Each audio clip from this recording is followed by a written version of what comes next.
Kuyintokozo ukukhuluma nawe. uNkulunkulu akulonde kubusise okufisayo nosebenzela phe kwako ukuthole.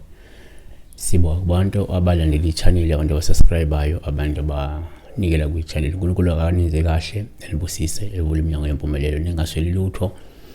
Inamba isense kuphela ngo-9 5 ntambama nakhona qinisekisa ukuthi umuntu ongumlandeli we-channel. Sibheka la iphupho lika Qhamani Situ. I don't know if it's Qhamani Situ noma Qhamani Situ. Uthi uphupho umuntu owasweleka esithi ucela ndimphakele noma nimphathele ukutsha kwami.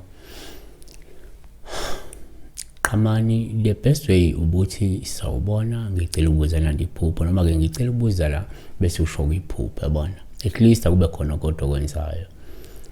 Sibheka la ngokwesintu. Number 1, ngokwesintu uma uphupha umuntu ongasekho sesithele njengoPaul uhluma ecela ukudla ngoba lokho sikulusho ukuthi mhlawumbe kudingeka ukuthi niphuthume nimenzele into eyisithebe, into ewuqoko, into eyiladi, yabo kuya ngalabantu bakubiza ngani kodwa sokuwumsebenzi wesintu efuna bawenze.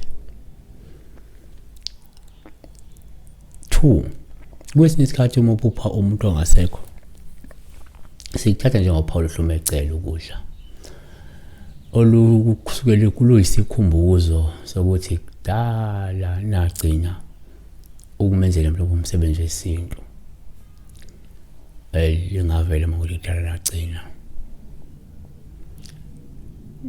3, futhi uma uphupha umuntu ongasekho kuwuPaul uhle uma ecela ukudla lungabuye luveze ukuthi kungenzeka anikaze nimenzele isithebe, anikaze nimenzele into ewuqoko, anikaze nimenzele into ewukudla okuqonene naye, futhi anikaze nihlabe maqona naye nenze umsebenzi wesintu solokwashona nizibhubhudlelana ukudla.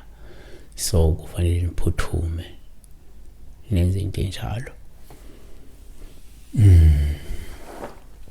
Siyabonga kakhulu uNkulunkulu akalulonde elibusisa. Besibheka la uphupha umuntu ongasekho ecela ukudla.